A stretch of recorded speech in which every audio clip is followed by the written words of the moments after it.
O título é esse, né? O Wellington já chegou até a dizer, Kotlin Flow, conceitos básicos de utilização. Então, vou começar a apresentar aqui.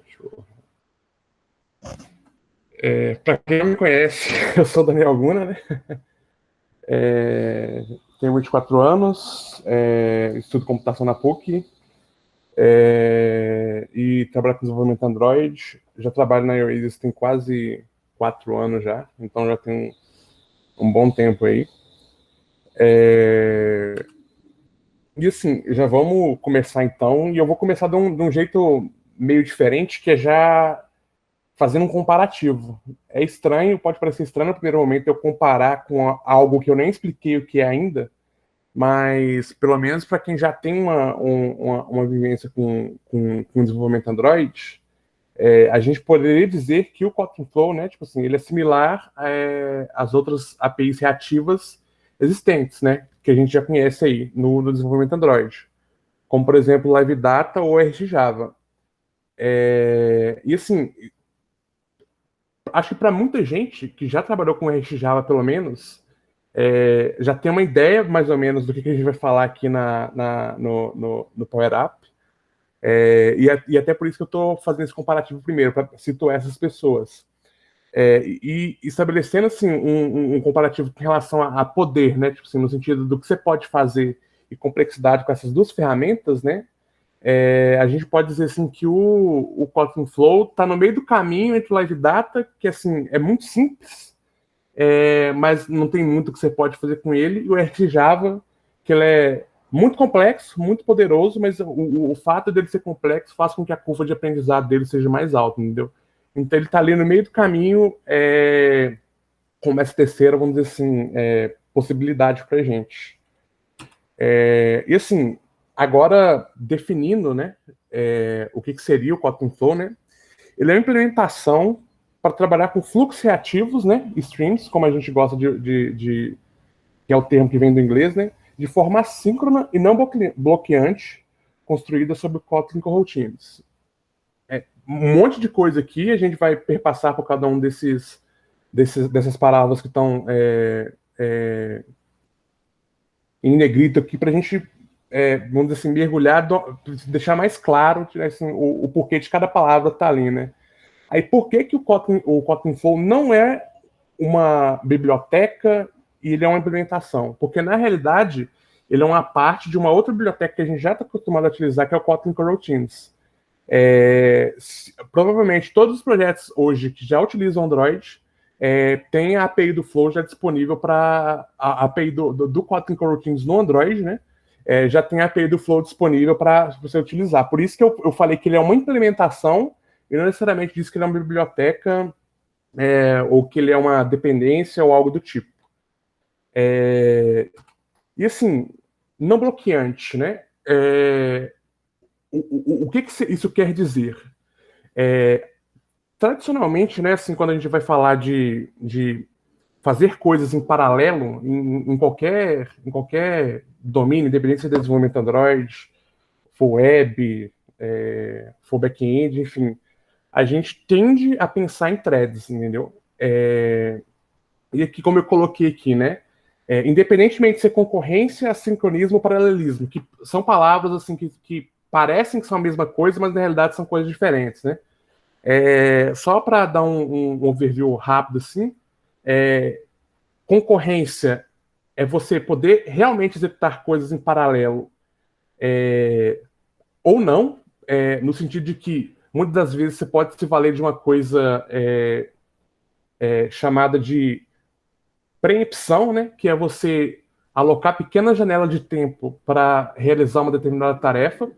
Você tem o paralelismo real, que é de fato paralelismo mesmo, né, que é quando você realmente está fazendo duas coisas realmente em paralelo, em hardwares diferentes. E você tem o assincronismo, que é você realizar um conjunto de tarefas, entendeu? Porém, a ordem desse conjunto de tarefas não importa. O que importa é o resultado final. Então, você mudar a ordem que uma acontece ou não, se uma tarefa puder esperar a outra acabar ou não, isso não faz diferença, o que importa é o resultado final. Independentemente desses três conceitos, né, sempre se pensa em threads quando a gente vai falar disso. E assim, threads são recursos caros, porque tem toda a complexidade que envolve se trabalhar com threads, né? E o próprio fato, tipo assim, a própria troca de contexto que vai ter que acontecer quando se fala de threads, né? Adiciona um overheadzinho, tipo assim, em termos de desempenho mesmo. E assim, voltando ao não bloqueante, geralmente, né?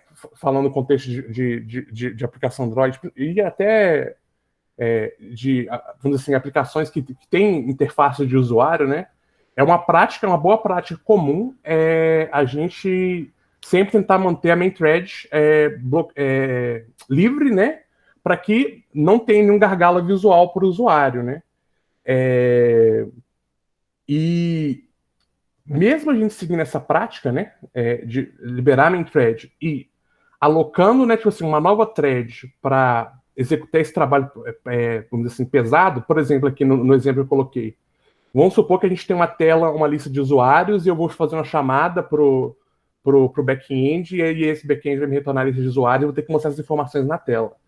Geralmente, o que a gente vai fazer é fazer essa chamada numa thread separada, né? E quando a gente tiver o resultado, a gente vai entregar esse resultado para uma thread. Mesmo que eu estando seguindo uma boa prática, que não bloquear minha thread, né? Eu ainda estou desperdiçando recurso. Por quê? Porque mesmo que eu tenha uma thread separada, eu ainda estou bloqueando ela com a chamada a um servidor remoto, sabe? E geralmente, quando se fala de operação de I/O, por mais que aquela thread esteja com aquela, vamos dizer assim, execução acontecendo, quando eu estou esperando um recurso de I/O trabalhar, no caso, eu só estou esperando, eu não estou consumindo desempenho da CPU. No caso, eu só estou esperando uma operação de I/O terminar para mim poder continuar a execução. E nesse tempo, tipo assim, a CPU realmente vai ficar ociosa. Aí só para sintetizar então esses slides que eu acho que eu talvez tenha, vamos dizer assim, complicado um pouco as coisas. Geralmente quando a gente pensa em sincronismo, a gente pensa em threads, mas a gente vale lembrar que threads são recursos caros e threads são recursos trabalhosos de lidar, entendeu? E por mais que muitas vezes a gente siga as boas práticas, liberando a main thread e fazendo, né, operações em uma thread separada, muitas das vezes, como a maioria das coisas que a gente está fazendo são operações de I/O, e operações de I/O são operações que a gente basicamente tem que esperar um resultado. E essas operações não consomem recurso de CPU de verdade, a gente está desperdiçando recurso, entendeu? Porque a gente só está lá ocioso esperando rede ou disco ou algo do tipo, entendeu? Aí aqui só explicando aqui o que eu estava dizendo no último slide, né? Com relação ao desperdício, né? Aqui eu tenho um gráfico, né? Onde aqui eu tenho o tempo, né? Tipo assim, o tempo linear mesmo. E aqui eu tenho no eixo Y, né? O consumo de CPU.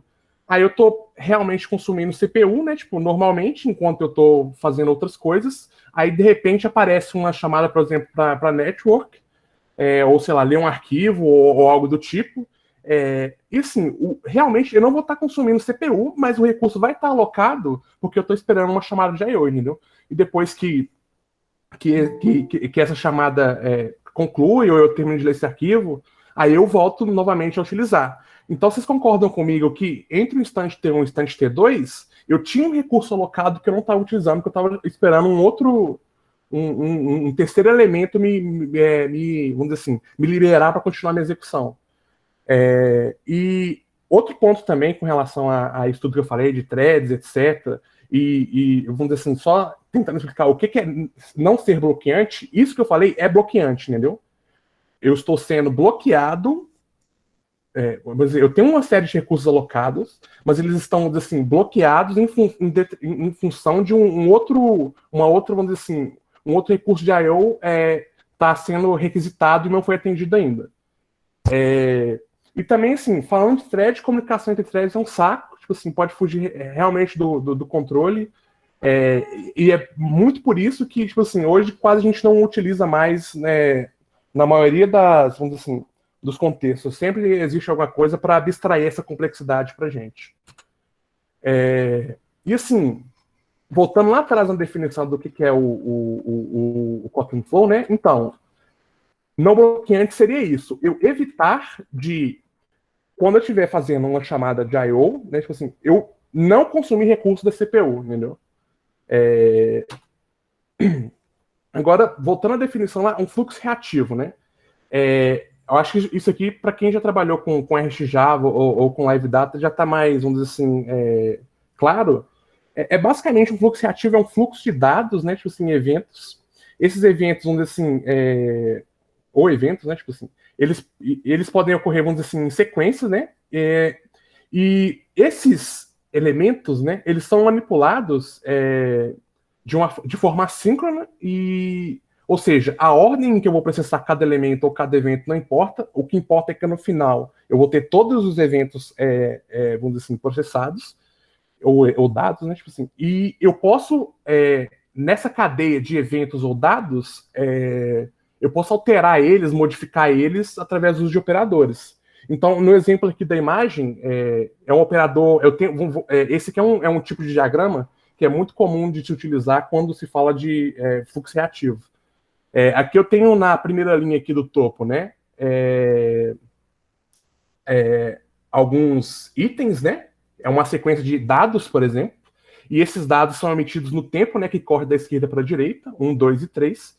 E no caso, esse quadrado aqui do centro representa um operador, né, que eu vou estar aplicando em cada um desses dados que vai ser emitido. No caso, é um map. Esse map basicamente pega esses valores e multiplica por 10, e aqui eu tenho o resultado, né, vamos dizer assim, dessa operação que foi aplicada nesse fluxo de eventos. E assim, para sintetizar, né, tipo assim, algumas outras características de fluxos reativos, né? A sintaxe utilizada geralmente é declarativa. Em qual aspecto? A gente está muito acostumado com programação iterativa, né? Que nós estamos sempre dizendo, vamos dizer assim, ao computador o que ele deve fazer em determinado ponto do programa em si. Em contraste a isso, existe o conceito de programação declarativa, né? Né, sintaxe declarativa é muito comum de escutar também.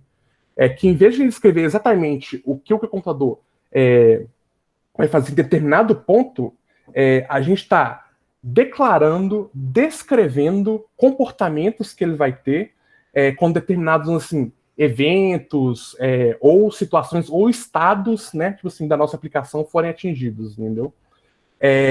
Outra característica também das ferramentas reativas. Elas se baseiam no design pattern de observer, né? Que é assim, um padrão de projeto bem simples de entender, que é basicamente você tem um componente no seu projeto que emite itens, né? Tipo assim, que ele itens, esses itens podem ser dados ou eventos, e você tem um outro conjunto de elementos que estão observando essas mudanças. Se for para sintetizar de uma forma bem, vamos assim, simplista e, assim, entre aspas, grosseira, seria assim. Então, como ele se baseia nesse padrão, né? Da mesma forma que a gente pode aplicar os operadores nessa cadeia de dados ou eventos, né? A gente pode observar os resultados, né? Tipo assim, das alterações dos operadores que a gente utiliza, e a gente pode também combiná-los. E como eu já disse, né? Como um dos problemas que ela veio para resolver seria essa questão de eu lidar com o fluxo de dados e eventos de forma assíncrona, sem eu ter que me preocupar com thread, e todas as complexidades que elas trazem para a gente, ela abstrai essas especificidades ligadas a sincronismo e concorrência. Entendeu? Então a gente não tem que ligar muito para isso, ele vamos dizer assim, dá mecanismos para a gente conseguir contornar isso. E assim, falando de APIs reativas, né, a maior vantagem que a maioria das pessoas vê é aqui, entendeu? Porque por exemplo, chamada de API, você concatenar, sei lá, imagina que você quer ler 1000 arquivos de uma vez, tipo assim, aí, tipo assim, você quer isso de uma forma, vamos dizer, otimizada, que você quer ganhar desempenho. Aí, assim, no cenário que eu falei, onde a gente utiliza thread, a gente tem que abrir thread para, tipo assim, sei lá, ou criar um pool de threads para lidar com esses arquivos, entendeu? Com as ferramentas reativas, você não tem essa preocupação, porque ela vai abstrair isso para você, você vai ter que realmente se preocupar com o que tem que ser feito, entendeu? Assim, aí só sintetizando aqui tudo isso que eu falei, isso aqui, na real, assim, nada mais é do que são características de ferramentas reativas em si. O Flow em si, tipo, ele tem essas características também, mas assim, onde que o Flow entra aí para ele ser um diferencial, sabe? Outras APIs reativas realmente já resolveram esses problemas que a gente tem, entendeu? Tipo assim, por que eu vou, vamos dizer assim, dar preferência a essa ferramenta, a essa abordagem, entendeu? E assim, os benefícios realmente estão, vamos dizer assim, concentrados nesse slide, sabe? Ele entrega, vamos dizer assim, o poder das APIs reativas, né? Tipo assim, combinados com a simplicidade do Kotlin, né? Que realmente você, a gente pegar, por exemplo, a RX Java. Em Java, o Java em si já é uma linguagem mais verbosa. Os operadores do RX Java já são operadores que eles trazem mais verbosidade para o código também. Então, assim, visualmente o código fica mais poluído, né? E além dos benefícios das APIs reativas e a simplicidade do Kotlin, ele traz o benefício das coroutinas ao lidar com o sincronismo. Porque, como eu já disse lá no início, ele faz parte da biblioteca de coroutinas do Kotlin, entendeu? Então, todas as facilidades que a gente tem com o Kotlin Coroutines, automaticamente a gente já tem também com o Kotlin Flow. Aí, só falando dessas, né, tipo assim, dessas facilidades, né, a principal delas, que é, assim, aqui todo mundo, né, tipo assim, no primeiro momento que você tem contato com a ferramenta, é a mais gritante aos olhos, você consegue escrever código assíncrono de uma forma que é muito similar ao código síncrono. Assim, falando para o pessoal de Android, eu acho que fica claro, mas sei lá, tentando contextualizar para as pessoas das outras tecnologias, seria, por exemplo, como a Async Await, sabe? Do C Sharp, do JavaScript, ou algo do tipo, entendeu? Eu não sei se deu para ilustrar bem, mas é mais ou menos isso que eu quero dizer quando você consegue escrever código assíncrono de uma forma que é muito similar a código síncrono, entendeu? E assim, o problema de não bloquear threads, né, é resolvido pelo mecanismo de suspensão, né, que é um mecanismo, né, que o Kotlin Coroutines usa para lidar com a questão de bloquear ou não threads, né, porque na realidade ele não faz isso. Aí, para a galera de Android, né, a suspending functions e os contextos e coisas do tipo. Além disso, né, tipo assim, lembrando, né, ainda falando dessa questão da suspensão, vale lembrar a convenção definida, que é uma coisa que o Kotlin Flow meio que é das coroutinas, né? Uma suspending function não bloqueia a thread de scope que a chama, entendeu? Então, assim, quando a gente está usando suspending functions, e como o Kotlin Flow é construído em cima do coroutines, esse problema de bloquear threads, meio que a gente consegue, vamos dizer assim, ultrapassar ele por causa dessa convenção. Aí, assim, como isso é possível, né? Por enquanto, assim, né? Basta para a gente saber que isso acontece automaticamente, sabe? Porque senão a gente teria que entrar em detalhes de como que o Kotlin Coroutines funciona. E, assim, isso é tema, sei lá, para um outro Power Up, inclusive inteiro, eu acho. Então, eu não vou tentar aprofundar nisso aqui, não. A troca de operações, né? Tipo assim, aquele problema de trocar de contexto entre threads fica simplificado também, né? Por causa do Kotlin Coroutines, porque agora eu posso utilizar os dispatchers, né? Tipo assim, e os builders do coroutine. Aí o principal, né? Tipo assim, vamos dizer assim, ganha em termos de desempenho, né? Que a gente pode dizer, é que o desperdício de recurso é evitado, né? Porque já que ele não bloqueia as threads, né? E também ele implementa esse conceito, né? Tipo, na biblioteca de routines, que é conhecido como Structured Concurrency, você não vai ter, por exemplo, o problema de, sei lá, eu tenho uma operação que demora muito tempo a rodar, e, sei lá, o usuário vai lá e mata o app, ou o app está em background, ele é, vamos dizer assim, morto, né, pelo sistema operacional. Eu sei que os recursos que ali estão, tipo assim, não vão continuar rodando, tá? E sendo desperdiçados por causa dessa, desse conceito. Aí, só explicando basicamente o que é, tem muito a ver esse termo estruturado, né, concorrência estruturada, com programação estruturada também. Porque, geralmente, como a gente está acostumado a pensar a programação, né? Vamos supor que, tipo assim, a gente tem um fluxo, né? E tem uma série de operações que têm que ser feitas. Independentemente do resultado dessas operações, depois o programa volta ao seu curso normal.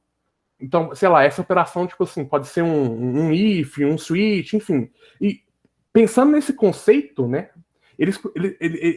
assim, pelo menos a galera que implementou, né, tipo assim, o Kotlin Coroutines, percebeu que a gente sempre pensou dessa forma para estruturar o programa, né, uma série de comandos, mas nunca para sincronismo, entendeu?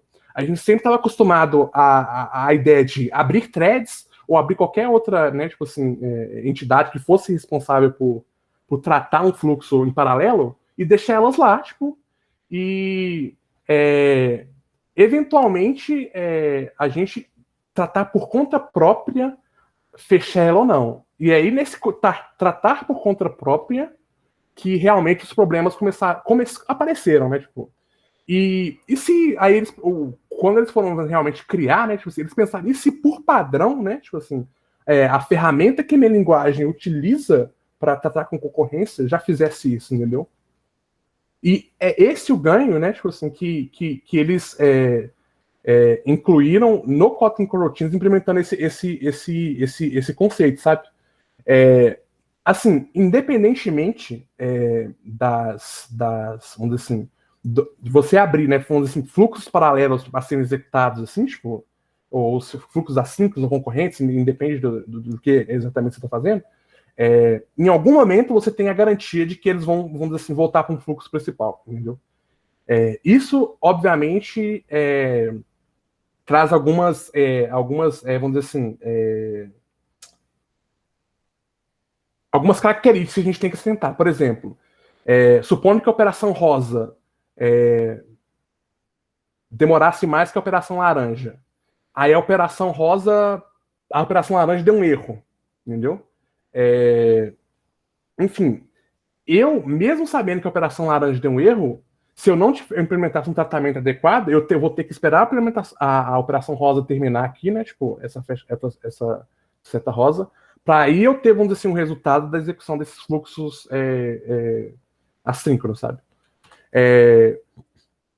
Sintetizando seria basicamente isso. E outra característica dessa, né, concorrência estruturada é que as operações assíncronas elas sempre são executadas dentro de um escopo.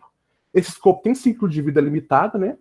E esse ciclo de vida, se ele morrer, automaticamente todas as operações assíncronas que estão contidas dentro dele, né, também vão morrer também. E pensando no contexto de Android, isso é fantástico, entendeu? Porque, vamos dizer assim, um dos maiores, vamos dizer assim, desafios que a gente tem, né? Desafios assim, né? Em termos de o que a gente tem que quebrar a cabeça todo dia, né? Ou tinha, pelo menos, era com o ciclo de vida da aplicação, né? Porque assim, um ambiente que tem muitas coisas que a gente não controla. Então, ter esse recurso, para a gente não desperdiçar recurso, para a gente não haver desperdício de recurso, é muito bom, entendeu? E assim, só, né, tipo assim, quando um escopo morre, né, as coroutines são automaticamente descartadas, mesmo que elas não tenham sido finalizadas. E assim, já que o Kotlin Flow ele foi construído em cima do Kotlin Coroutines, então todas essas características, né, essas propriedades aqui, também se aplicam ao Kotlin Flow, entendeu? Aí assim, eu já dei uma parte bem mais conceitual assim, agora a gente vai para a parte que usa, mas só para relembrar por que eu estou falando disso, né? Tipo, é realmente para definir, né? Tipo, os benefícios que a gente está ganhando, né? utilizando o Kotlin Flow por ele ter, né, tipo assim, sido construído em cima do coroutines, entendeu? Aí na parte de utilização,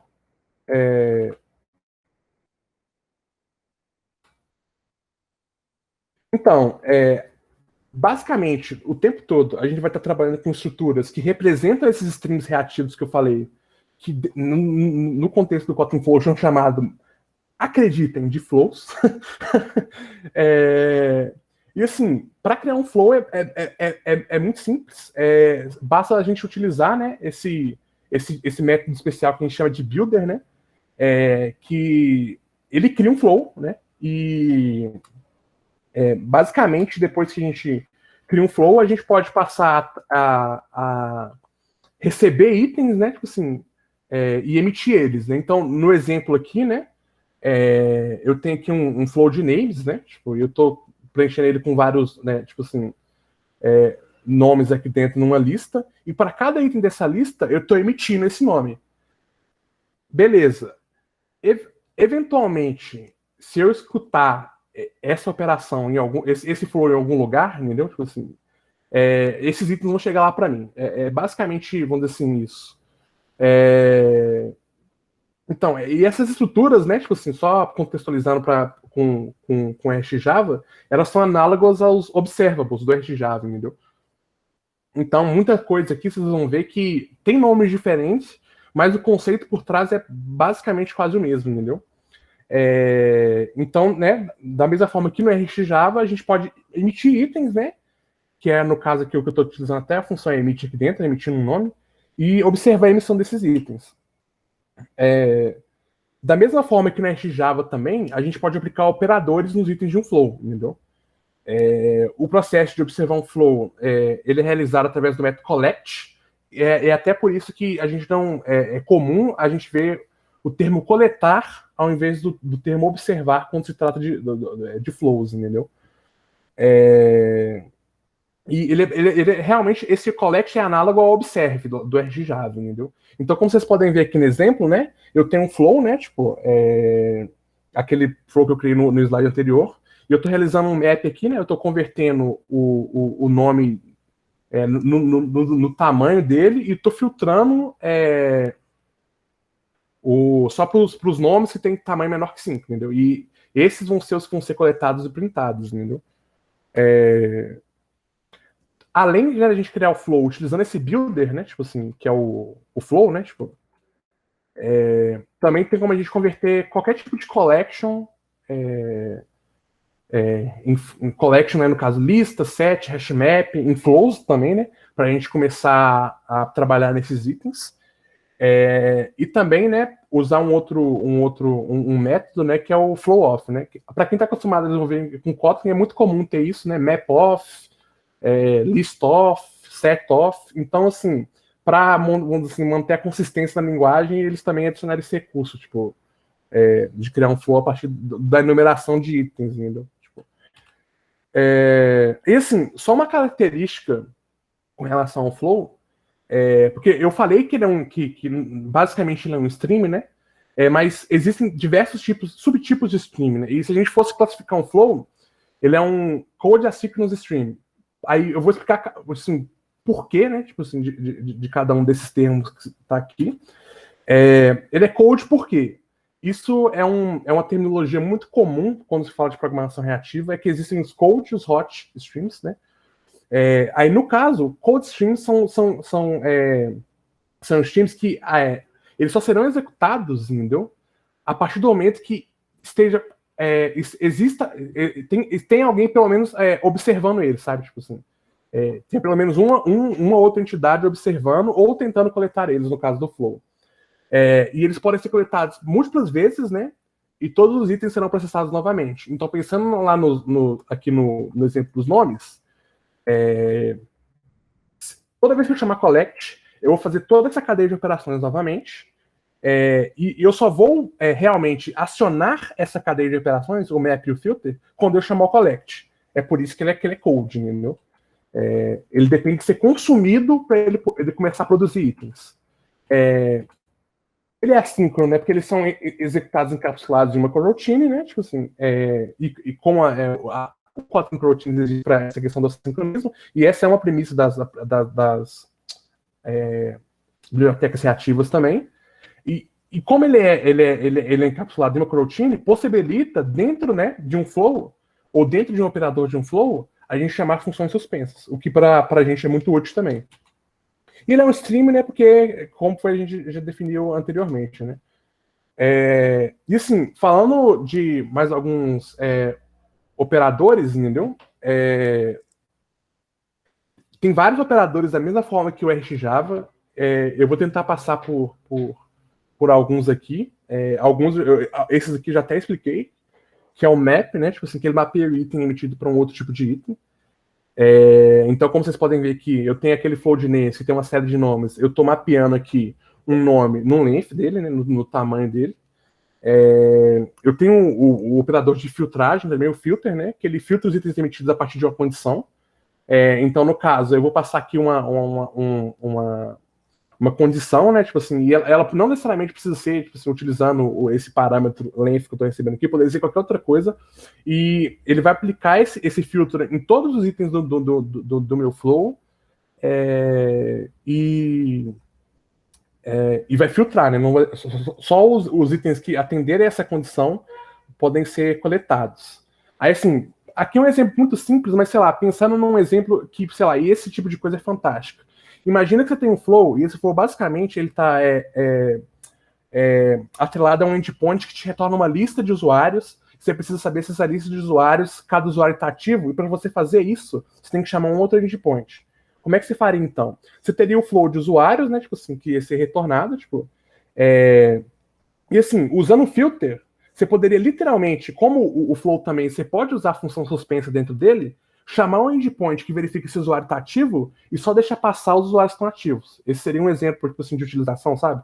Então, assim, por mais que os exemplos sejam exemplos simples, se a gente for parar para debruçar um pouco, a gente consegue achar exemplos onde esses operadores são muito úteis, sabe? Tipo assim, no sentido de que, com essa porrada de coisas que eu falei aqui, né, de a gente poder chamar função suspensa, as características que eu citei, pode facilitar muito a implementação de alguns tipos de regra, entendeu? Tipo,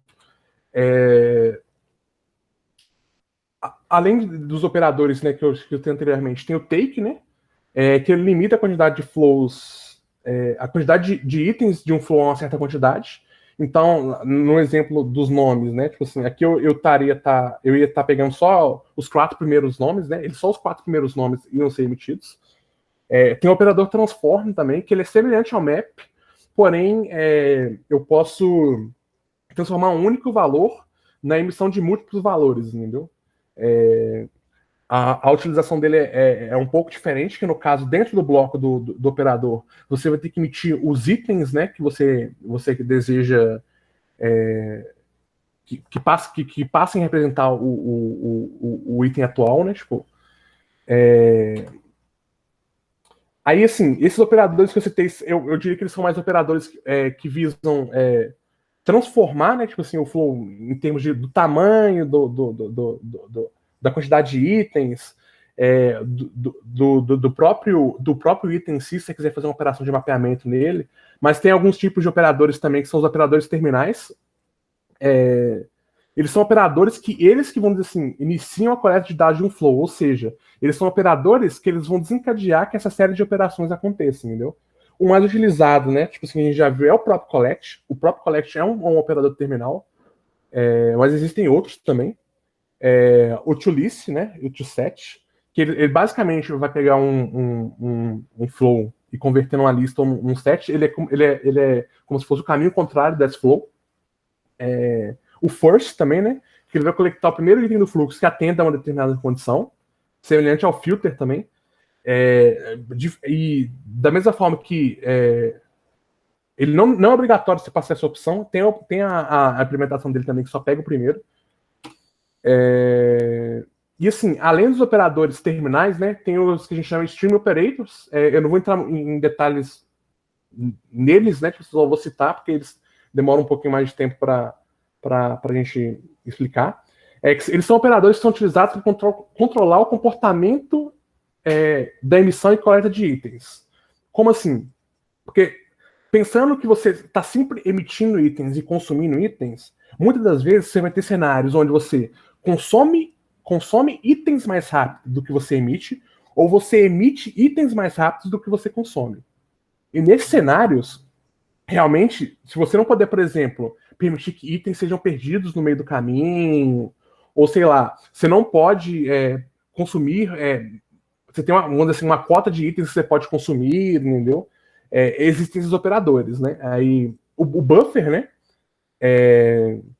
Que tá no próprio nome, né? Tipo assim, acho que até vocês já devem imaginar, tipo, se eu tô emitindo muitos itens, né? Tipo assim, e não estou conseguindo consumir todos eles, obviamente eu vou.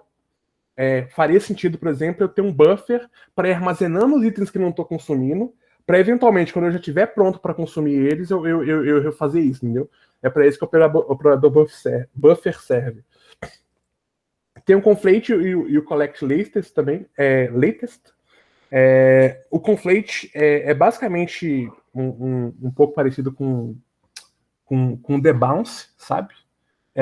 Que é basicamente você está emitindo mais itens do que você consegue consumir, então você pode, vamos dizer assim, controlar a quantidade de itens que você vai consumir. E o collect latest é parecido com conflate, mas só que realmente só com o último item.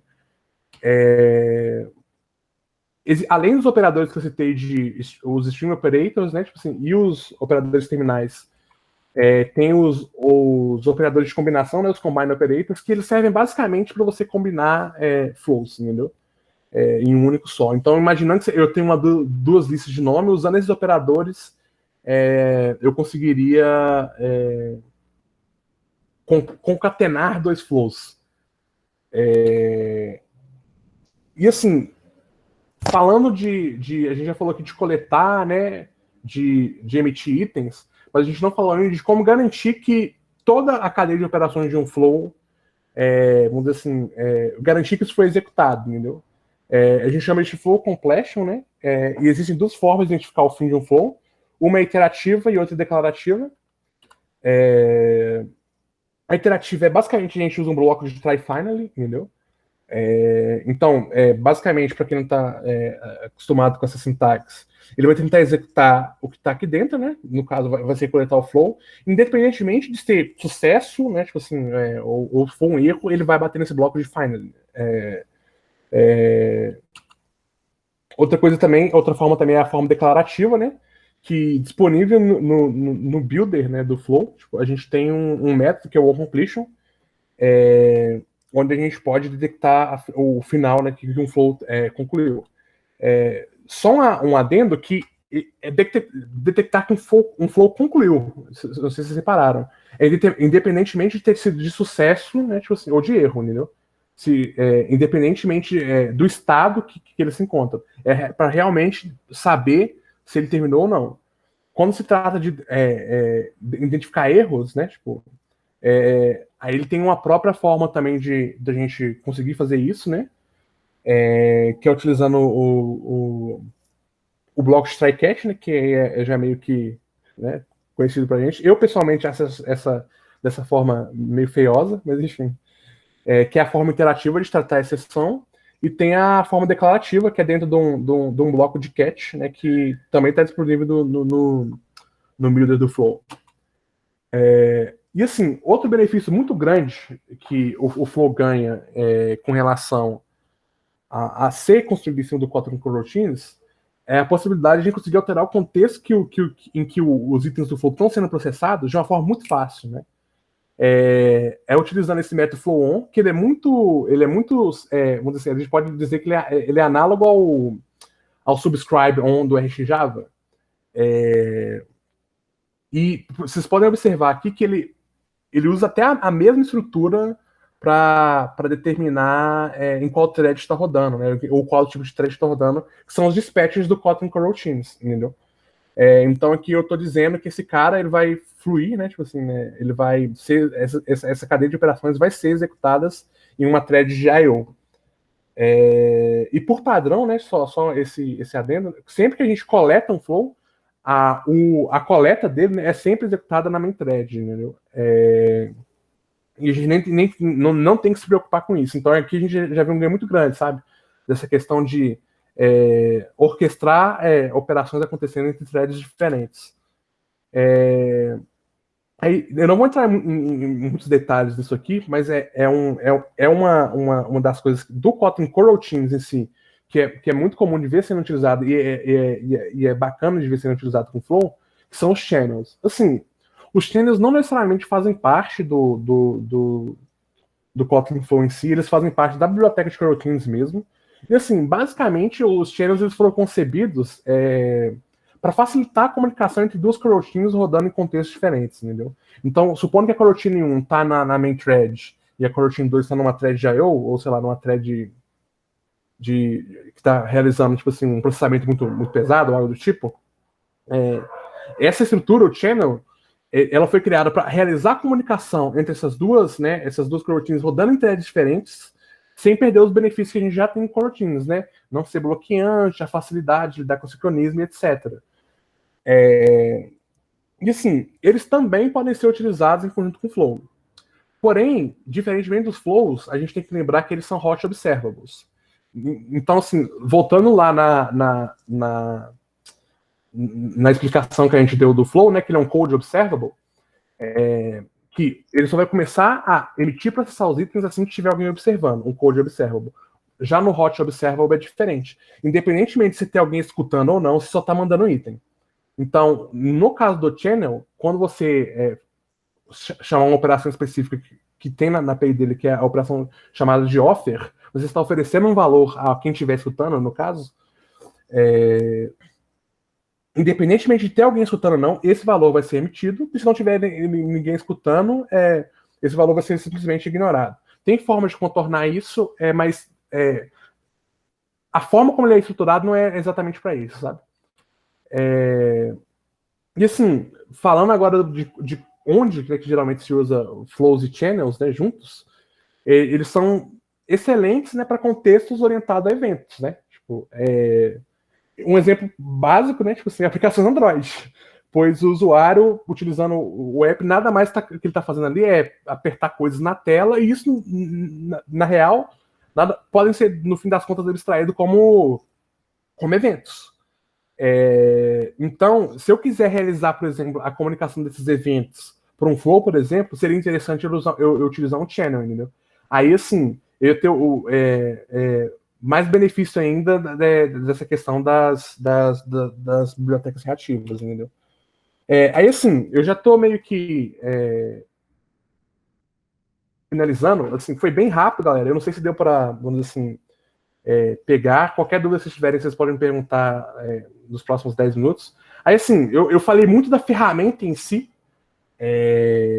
porque tinha muita coisa para falar, muita coisa para definir, mas não falei, assim, de aplicações, vamos dizer assim, da vida real mesmo, sabe? Tipo, onde que seria o lugar ideal, tipo, para a gente utilizar isso, sabe? Aí aqui eu só tô citando alguns exemplos, né? Tipo assim, falando de Android, né? Onde a gente costuma, onde a gente costumaria utilizar esse tipo de ferramenta, sabe? Na camada de repositório, da mesma forma que a gente fazia com a RxJava, né? Que é ter o benefício da programação ativa na chamada de API, que é, por exemplo, aquele exemplo que eu citei do usuário, por exemplo. Eventos de UI, né? De UI, né? Tipo, igual eu citei agora, tipo, utilizar channels e flows para reagir a ações do usuário vamos dizer assim, um dos contextos que a gente vê também, né? Tipo, isso acontecendo, porque, por exemplo, se da mesma forma que uma aplicação reativa, uma biblioteca reativa está preparada para lidar com um fluxo de dados, ela também está preparada para lidar com um fluxo de eventos. Então, imaginando que o usuário interagindo com o seu app nada mais é do que uma série de eventos em cadeia sendo vamos dizer assim, emitidos, né? E o emissor, no caso, é o usuário, faz muito sentido utilizar isso. Event Bus, né? No caso, implementar um barramento global de eventos de diversos tipos, independentemente de ser evento de usuário, sei lá, assim, pensar no contexto de Android. Você pode, sei lá, ser um evento que está associado a um serviço que está rodando em background, ou algo do tipo. E também é uma ferramenta muito útil na implementação de alguns patterns, né? Tipo assim, principalmente patterns reativos, né? Orientados a evento ou estado, como o MVI, que é um padrão tá ganhando força agora no Android, e o próprio Redux também, tipo. E, assim, no mais seria isso, galera. Tipo, se vocês tiverem dúvida, agora é o momento. Se eu não tiver sido claro em alguma coisa, vocês podem falar, tipo, questionar. E desculpa aí ser meio corrida, é porque realmente é um monte de coisa para falar. Tem algumas outras coisas que eu não falei ainda. E assim, questão de recomendação eu posso até deixar links para vocês depois. Recomendações para ler mais sobre isso. O rei. Eu não sei pronunciar esse nome, vocês vão me desculpar, eu vou mandar no chat, é mais fácil. O Rei Wenderlich é um site de cursos, entendeu? Inclusive a iOS tem conta lá. Eles têm um curso só sobre Kotlin Flow. Então, se vocês quiserem acompanhar e saber mais detalhes e ver com mais calma, realmente recomendo muito, muito lá, além de ter o curso, tem os artigos também. E também um Medium que eu recomendo muito é o Medium né, tipo assim, do Team Lead do Kotlin, né? Então, assim, que é o. Eu não sei pronunciar o nome dele também, não. É Roman Elizarov.